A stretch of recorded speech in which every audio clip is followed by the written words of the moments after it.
আমি অ্যাকচুয়ালি এটা অন্য ব্যাপার যে আইভিএফ যদি ফেল করে এটাতে আপনাদের স্টেম সেল থেরাপিতে কি হয়?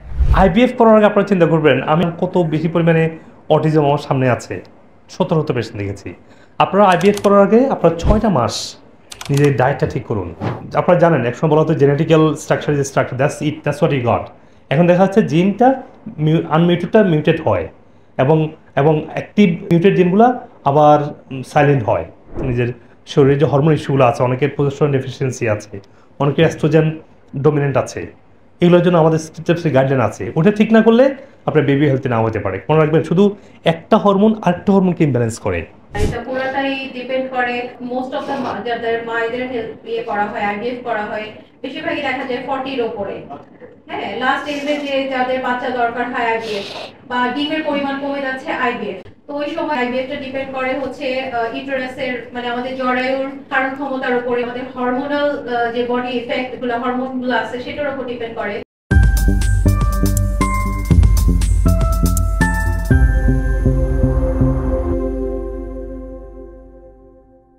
আমি অ্যাকচুয়ালি এটা অন্য ব্যাপার যে আইভিএফ যদি ফেল করে এটাতে আপনাদের স্টেম সেল থেরাপিতে কি হয়? আইভিএফ 2-3 বার ফেল করে নেক্সট স্টেপে কি আপনার? আইভিএফ করার আগে আপনারা চিন্তা করবেন আমি অনেক পেশেন্ট নিউ ইয়র্কের গত সপ্তাহে নিউ ইয়র্কের পেশেন্ট দেখে আসছি। আইভিএফ করেছে, সন্তান হয়েছে, খুবই অসুস্থ। এমন এরপরে আইভিএফ থেকে আসা সন্তান কত বেশি পরিমাণে অটিজম আমার সামনে আছে। ১৭ পেশেন্ট দেখেছি। আপনারা আইভিএফ করার আগে আপনারা ৬টা মাস নিজের ডায়েটটা ঠিক করুন। আপনার যে হরমোনটাকে ব্যালেন্স করুন। আপনার যদি বডি হেলথি না হয়, আপনার যদি ওভারি যদি হেলথি না হয়, আপনার যদি টেস্টিকল হেলথি না হয়, মানে আপনার বডি যদি ঠিক না হয়, আপনার শরীর থেকে যে জেনেটিক্যাল স্ট্রাকচার যে বডিতে বেবিতে ট্রান্সফার হবে, সেই বেবি তো সুস্থ হবে না। যে কারণে আপনার ইনফার্টিলিটি তৈরি হলো, সেই কারণে তো আপনার বেবি অসুস্থ হতে পারে। আপনার আইভিএফ করতে কোনো সমস্যা নেই, কিন্তু আইভিএফ করার পর ৬ মাস নিজের লাইফস্টাইলকে চেঞ্জ করুন, নিজের সিস্টেমটাকে রিজেনারেট করুন, ডিটক্স করুন, হেলথি ডায়েটে আসুন। আপনারা জানেন একসময় বলা হতো genetical structure is structure, that's it, that's what E goat. এখন দেখা যাচ্ছে জিনটা আনমিউটেডটা মিউটেড হয় এবং এবং অ্যাক্টিভ মিউটেড জিনগুলো আবার সাইলেন্ট হয়। তো আপনার শরীরের যাতে কনজেনিটাল কোনো ইস্যু না থাকে আপনার আপকামিং জেনারেশনের জন্য, আপনারা সেটা আগে খেয়াল করুন। আপনার নিজেকে ফিক্স, নিজের শরীরে যে হরমোন ইস্যুগুলো আছে, অনেকের প্রোজেস্টেরন ডেফিসিয়েন্সি আছে, অনেকের অ্যাস্ট্রোজেন ডমিনেন্ট আছে, এগুলোর জন্য আমাদের স্টেপসের গাইডলাইন আছে। ওটা ঠিক না করলে আপনার বেবি হেলথে না হতে পারে। মনে রাখবেন শুধু একটা হরমোন আরেকটা হরমোনকে ইমব্যালেন্স করে। আপনার স্ট্রেস বাড়ছে, আপনার এখানে প্রদর্শন কমে গেছে। আপনার অ্যাস্ট্রোজেন বাড়ছে, প্রদর্শনটা কমে যাবে। আপনার টেস্টোস্টেরন বেশি, প্রদর্শন কমে যাচ্ছে। এগুলো হচ্ছে একটা রেশিওর ব্যাপার।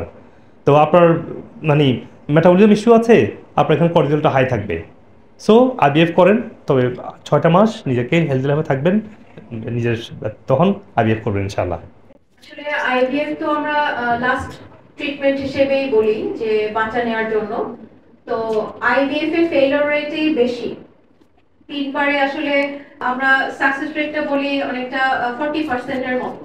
তো দেখা যায় যে কতবারে বা কোন পারে যে তার আইভিএফ টা সাকসেস হবে আসলে সেটা তো ওভাবে বলা যায় না। এটা পুরোটাই ডিপেন্ড করে মোস্ট অফ দ্য যাদের মায়েদের হেল্প ইয়ে করা হয়, আইভিএফ করা হয়, বেশিরভাগই দেখা যায় 40-র উপরে। হ্যাঁ, লাস্ট এজে যে যাদের বাচ্চা দরকার হয় আইভিএফ বা ডিমের পরিমাণ কমে যাচ্ছে আইভিএফ, তো ওই সময় আইভিএফটা ডিপেন্ড করে হচ্ছে ইউটেরাসের মানে আমাদের জরায়ুর ধারণ ক্ষমতার উপরে, আমাদের হরমোনাল যে বডি ইফেক্ট গুলো হরমোনগুলো আছে সেটার উপর ডিপেন্ড করে। তো ওই এজে যে জায়গায় যে হরমোনগুলো কমে যায়, বাইরে থেকে সাপোর্ট দিতে হয়। তো সবকিছু যে মেইনটেনেন্সের যে একটা ব্যাপার আছে বা মানে দেখা যায় অনেকগুলো বিষয়ের উপর ডিপেন্ড করে বলে এটার সাকসেস রেটটা অনেকটাই কম। এখন কোনটাতে যে সাকসেস হবে বা কতবারে সাকসেস হবে সেটা তো আসলে বলা যায় না। আপনি ফার্স্ট টাইমও সাকসেস পেতে পারেন। আমার কথা হচ্ছে যে এটা স্টেম সেল থেরাপিতে যাবে, ওটা কি success, is there any possibility যেটা হওয়ার সম্ভাবনা? ডিমের পরিমাণ কম থাকে সেই ক্ষেত্রে আমরা স্টেম সেল থেরাপি যেটা দিয়ে থাকে হচ্ছে প্ল্যাটলেটিস, প্লাজমা, এগুলো দিয়ে আমরা মানে ইমপ্রুভ করার চেষ্টা করি। কিন্তু আসলে কোয়ালিটিকে এরকম ভাবে ইমপ্রুভ করার মতো স্টেম সেল থেরাপি দেওয়া হয় কিনা এটা বাংলাদেশে আমি ঠিক আসলে জানি না। আপনি যদি আমার ভিডিওগুলো লাইক করে থাকেন, সবার সাথে শেয়ার করবেন এবং কমেন্ট সেকশনে আপনার প্রশ্ন এবং শারীরিক সমস্যাগুলো লিখবেন।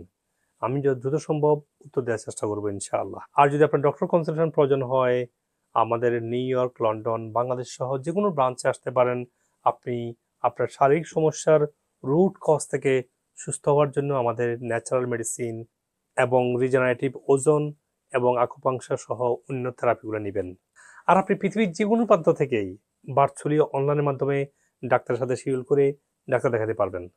আপনি যদি আমেরিকান অথেন্টিক ন্যাচারাল মেডিসিনগুলো কিনতে চান, আপনি টিকটক অথবা অন্যান্য সোশ্যাল মিডিয়া থেকে কিনতে পারবেন এবং আমাদের ক্লিনিকগুলো থেকে কিনতে পারবেন।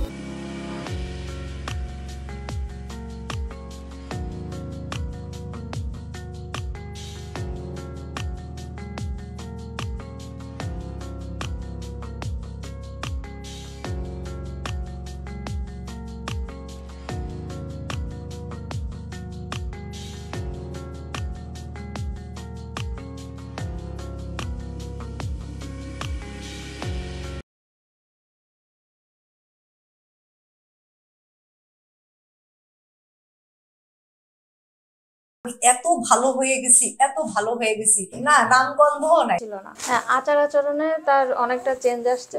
কথা আগে বলতো অতটা ক্লিয়ার না, এখন পুরো সেন্টেন্স অনেক সময় বলে এবং সাউন্ডটা আগের থেকে ক্লিয়ার আসে।